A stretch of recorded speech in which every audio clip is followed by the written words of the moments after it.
out for summer, but you may want to hold off on stashing away those backpacks. That's because your child may need some extra class time during those sunny months, and it's not a bad thing.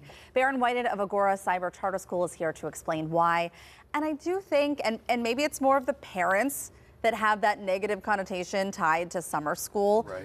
But it's not a negative experience. It can really help your kids so that they're not behind when the school year starts back up. Maybe because in high school, you know, it's based on credits. Maybe they're one credit shy from being promoted to the next grade level. So they may need to take that course over the summer to earn that credit. So that's a conversation you definitely want to have with them and the school counselor. Right. Yeah, that's a good conversation. Yeah. So if your child is thinking about summer school, they're on the fence, they're not sure what to do, what questions or advice could you be giving them to kind of help them make that decision? Right. Well, you think about these courses year-long are condensed in a couple weeks. Now, even though you're going to be repeating a lot of the material, it could be a thing like, is it going to be too much overwhelming?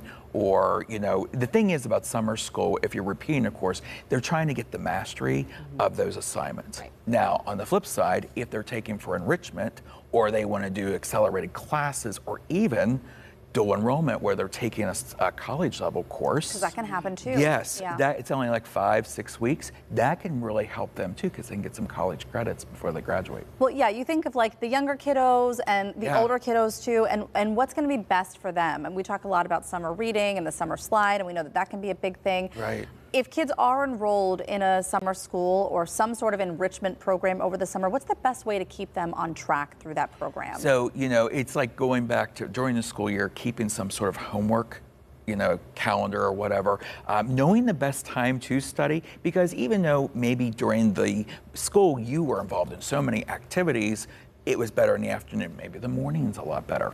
Also knowing what time those classes are, or if they're online, you might have more flexibility of when that time of the courses are being offered. That's great. Yeah, and it would be nice to do like a nice combination of the two. Sure, and then, you know, make sure you attend and participate in each one of the classes and ask questions because it's going to go fast. It's going to go fast. So if your kids, I mean, if they decide not to attend summer school, what should they be doing during the summer to kind of keep them on track? Yeah, so maybe they're thinking about getting a part-time job if they're eligible. You know, you can get your working permit through your local school district. And, you know, I think that is kind of helpful because it builds that job resume as well as the college resume. And I always say, if you're going to get a job during the summer, write down all your responsibilities because when it comes time for the resume, you're like, wait, what did I do? I know. I get that question all the time. Well, I can't remember what I did, so make sure you do that. That's good. Good stuff, Barron. Thank you so much for being with us. I can't believe it's already summertime, honestly. If you are interested in learning more about Agora Cyber Charter School, we will have more information on our website. Just go to kdka.com/talkpittsburgh.